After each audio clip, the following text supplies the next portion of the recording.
Hello बच्चों, let's see this question.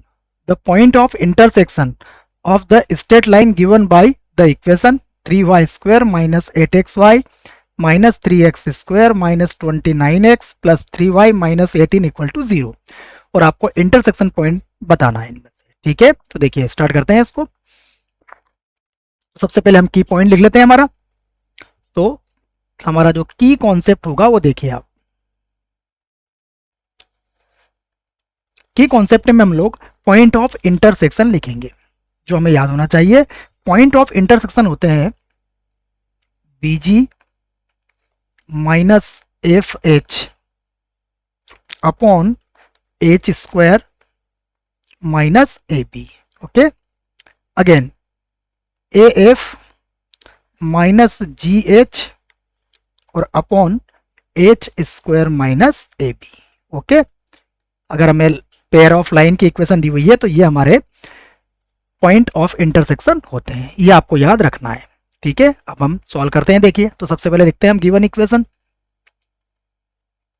तो given equation देखिए हमारे पास क्या है, ये हम इसको बिल्कुल सही फॉर्म में लिख लेते हैं। Minus 3x square minus 8xy plus 3y square minus 29x plus 3y minus 18 equal to 0।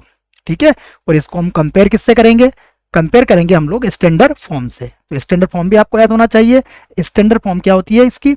ये होती है ax square 2hxy plus by square plus 2gx plus 2fy plus c equal to 0।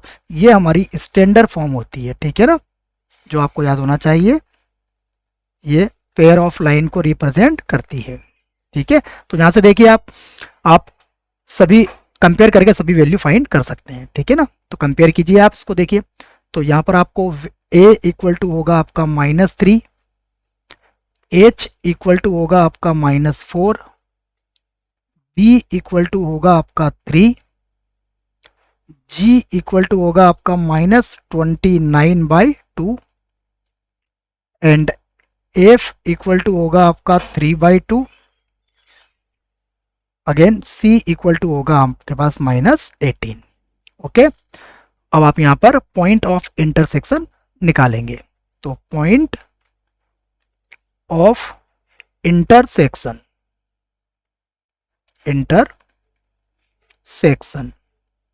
Okay, देखिए ये हमने क्या लिखे हैं, ये हमारे है BG minus FH upon H square minus AB comma AF minus GH upon H square minus AB।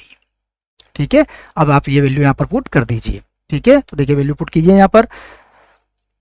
तो ये हो जाएगा हमारे पास b। देखिए b कितना है हमारे पास? b है हमारे पास 3 इंटू जी। देखिए कितना है आपके पास?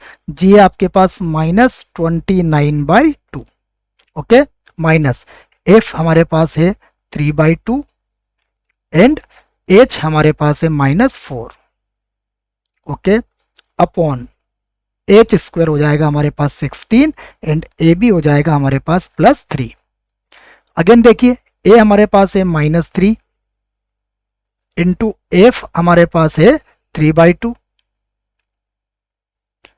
माइनस g की वैल्यू है हमारे पास -29/2 इंटू h है हमारे पास -4। ओके डियर स्टूडेंट, अपॉन हमारे पास हो जाएगा 16 + 3। हम इसको सॉल्व कर सकते हैं अब। ठीक है, तो सॉल्व करेंगे तो हमारा आंसर आ जाएगा -3/2 and -5/2। I hope you will understood it well. Best of luck.